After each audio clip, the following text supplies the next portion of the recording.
जय हिंद, जय भारत। मेरे प्यारे दोस्तों, मैं उम्मीद करता हूं कि आप सभी अच्छे होंगे। सभी को मेरा प्यार भरा नमस्कार। एक बार फिर मैं आपके सामने भारतीय संविधान का एक महत्वपूर्ण आर्टिकल लेकर आया हूं। आर्टिकल 32 यानी अनुच्छेद 32। भारतीय संविधान में जो मौलिक अधिकार दिए गए हैं, जिनको इंग्लिश में फंडामेंटल राइट्स भी कहा जाता है, जो हमारे भारतीय संविधान में भाग 3 में स्थित हैं, आप सभी जानते हैं। इनके अंतर्गत जो आर्टिकल आते हैं, आर्टिकल 12 से लेकर 35 यानी अनुच्छेद 12 से लेकर 35 तक। और जिस आर्टिकल की आज हम चर्चा करेंगे, मैंने आपको बताया, वो आपका आर्टिकल है 32 यानी अनुच्छेद 32। इससे पहले के जो आर्टिकल हैं मौलिक अधिकारों से संबंधित, वो मैं आपको स्टडी करा चुका हूँ। आप मेरे चैनल पर वीडियो देख सकते हैं। जिन मेरे प्यारे दोस्तों ने, मेरे प्यारे भाइयों ने जो है अभी तक मौलिक अधिकारों से संबंधित वीडियो जो स्टडी नहीं करी है, तो टाइम निकाल कर वीडियो को भी आप जो है देख लेना। आर्टिकल जो 32 है यानी अनुच्छेद जो 32 है, इसको संवैधानिक उपचार का अधिकार भी कहा जाता है। यानी जो हमारे भारतीय संविधान में मौलिक अधिकार दिए गए हैं, जो हमारे देश के आम नागरिकों के लिए है संविधान में उपलब्ध, जिससे कि हमारे देश के आम नागरिकों का शोषण ना हो, किसी भी तरीके से हमारे देश के आम नागरिक अच्छे से अपना जीवन जी सकें। ठीक है, वो अपनी जो है आजीविका जो अर्जन कर सकें, आजीविका कमा सकें, वो हमारे देश में घूम सकें, अपनी बात को रख सकें सरकार के सामने, और जो उनके जो दिनचर्या के जो कार्य हैं उसको जो अच्छे से वो कर सके, कोई उनका शोषण ना करे, राज्य शोषण ना करे, कोई भी जो है व्यक्ति है वो उसका जो है जो अधिकार दिए गए हैं संविधान द्वारा मौलिक अधिकारों के रूप में, उनको जो है चोट ना पहुंचाए, कोई भी व्यक्ति उनको छीने ना। देखो, इसी से संबंधित जो है आपका ये आर्टिकल 32 है। यानी भारतीय संविधान का जो एक हार्ट है, एक सोल है, आत्मा है, ये कहकर जो इस आर्टिकल को जो है भीमराव अंबेडकर जी ने इसको जो है जो नाम दिया है। इतना महत्वपूर्ण आर्टिकल है, आप इसी चीज़ से अंदाजा लगा सकते हैं। पूरे संविधान का एक हार्ट और एक आत्मा के रूप में इसको जो है वो नाम दिया गया है भीमराव अंबेडकर जी द्वारा। जब किसी भी व्यक्ति का मौलिक अधिकारों का हनन होता है, तो वह व्यक्ति या फिर उसके बिहाफ पे, उसके फेवर में कोई भी व्यक्ति, उसके सगा संबंधी, उसका फ्रेंड या और भी कोई उसके मौलिक अधिकारों से संबंधित सीधे सुप्रीम कोर्ट में, हमारे देश की जो सबसे बड़ी अदालत है सुप्रीम कोर्ट, उच्चतम न्यायालय, वहाँ जाकर अपील कर सकता है आर्टिकल 32 का प्रयोग कर कर। सुप्रीम कोर्ट को अधिकार दिया गया है भारतीय संविधान द्वारा कि वो हमारे देश के जो नागरिक हैं उनके जो मौलिक अधिकार हैं जो भारतीय संविधान द्वारा उनको दिए गए हैं, उनकी रक्षा करे, उन्हें प्रोटेक्ट करे। अगर आर्टिकल 32 में ये अधिकार सुप्रीम कोर्ट को ना दिया गया होता, तो कोई भी व्यक्ति, स्टेट जो है व्यक्ति के मौलिक अधिकारों को छीन लेता, उसका हनन करता, उसे चोट पहुंचाता, हमारे देश के आम नागरिकों को परेशान करता। कोई भी व्यक्ति कर सकता था, स्टेट कर सकता था, तो मौलिक अधिकार देने का कोई औचित्य नहीं रह जाता। तो इसलिए आर्टिकल 32 को जो है जो काफ़ी अहम स्थान दिया गया है, और इसलिए जो है इस आर्टिकल को जो है हार्ट एंड सोल की जो है उपाधि दी गई है भीमराव अंबेडकर जी द्वारा। क्योंकि जितने भी मौलिक अधिकार हैं, अगर उनका हनन होता है तो आप सीधे जो है आर्टिकल 32 का प्रयोग कर सुप्रीम कोर्ट जा सकते हैं। और सुप्रीम कोर्ट फिर जो है आपके अधिकारों को प्रोटेक्ट करते हुए 5 तरीके की रिट बताई गई हैं भारतीय संविधान में, उनमें से कोई सी भी रिट जारी कर सकता है जो सुप्रीम कोर्ट को सही लगेगा।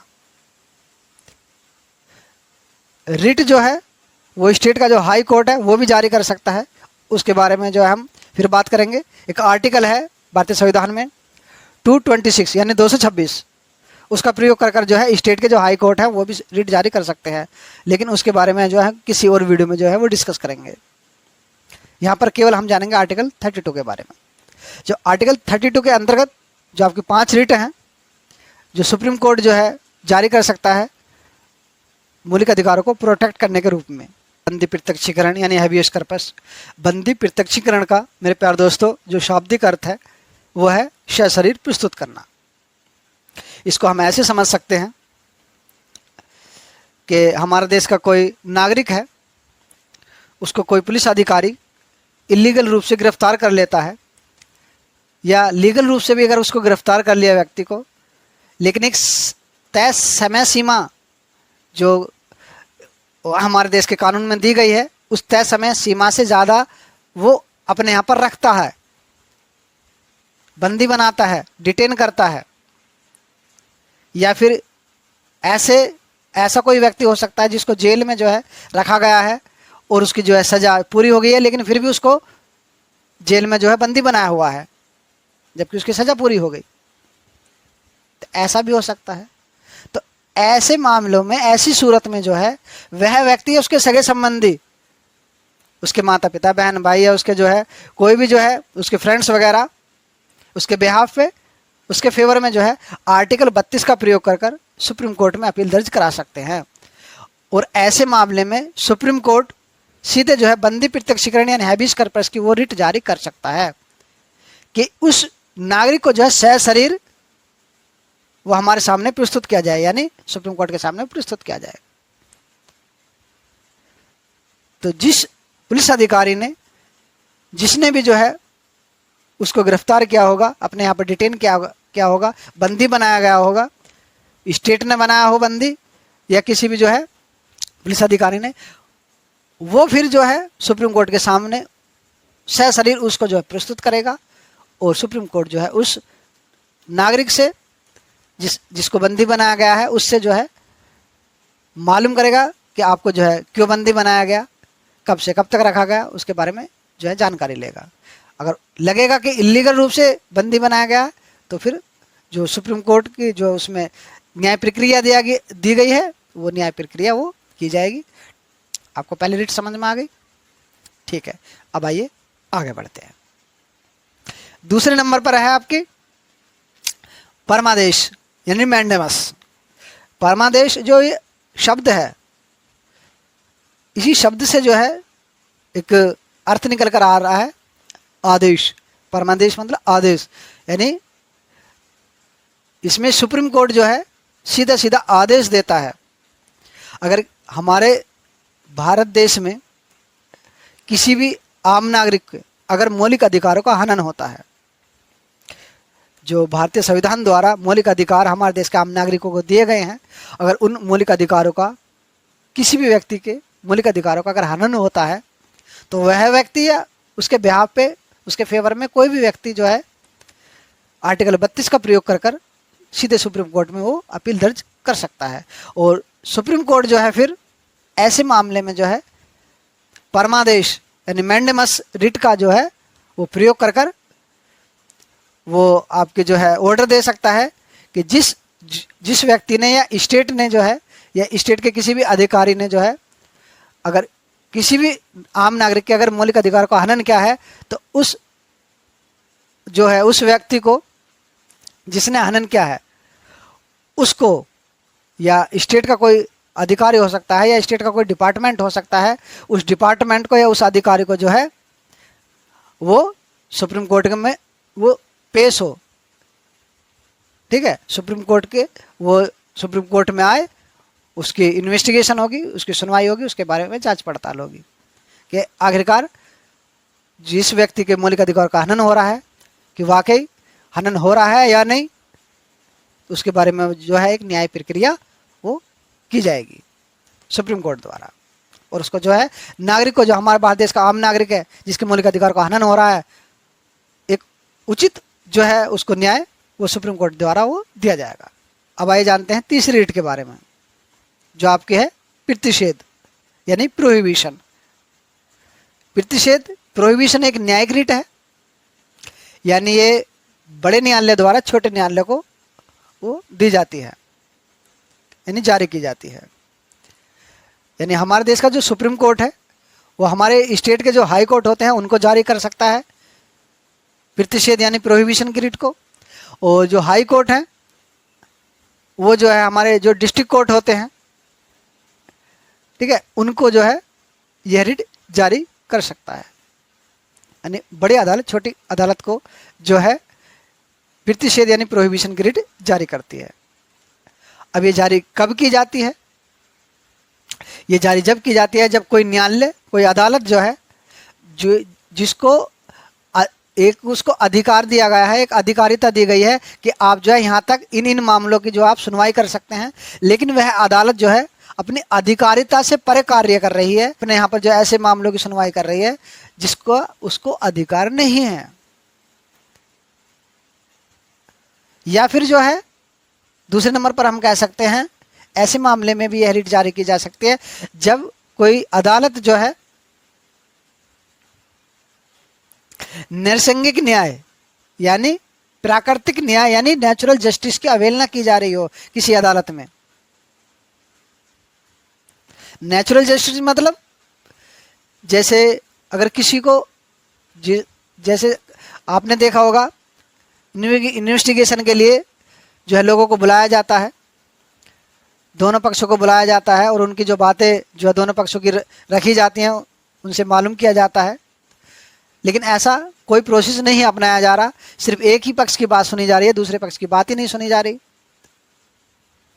तो ये एक नेचुरल जस्टिस में आता कि आप दोनों पक्षों की बात सुनिए, एक पक्ष की बात क्यों सुन रहे हैं। तो एक नेचुरल प्रक्रिया जो है, जो अदालत की एक नेचुरल प्रक्रिया बताई गई है वो नहीं अपनाई जा रही, एक नेचुरल प्रक्रिया की अवहेलना की जा रही है। समझ रहे हैं ना आप। तो जो एक अदालती कार्रवाई होती है, जो एक प्रोसेस है अदालत का कार्रवाई करने का, वो फॉलो ही नहीं किया जा रहा। तो ऐसी सूरत में जो है उस अदालत के खिलाफ उससे बड़ी जो अदालत है वो प्रतिषेध यानी प्रोहिबिशन की रिट जारी कर सकती है कि इस मामले को, इस केस को यहीं पर रोक दो। प्रोहिबिशन का मतलब होता है रोक दो। अब आइए जानते हैं उत्प्रेषण यानी सर्वोच्च जो आपकी रिट है इसके बारे में। यह भी एक न्यायिक रिट है, यानी ये भी बड़ी अदालत द्वारा छोटी अदालत को वो दी जाती है यानी जारी की जाती है। इसमें भी जो है जब कोई अदालत अपनी अधिकारिता से परे कार्य कर रही हो तब जारी की जाती है। उसको अधिकारिता नहीं है, अधिकारिता नहीं होते हुए भी वो ऐसे केस की सुनवाई कर रही है जिसको उसको अधिकार नहीं है, अरे फिर भी वो ऐसे केस की सुनवाई कर रही है वो अदालत। या फिर नेचुरल जस्टिस नहीं फॉलो किया जा रहा है उस अदालत में, तब भी जारी की जा सकती है।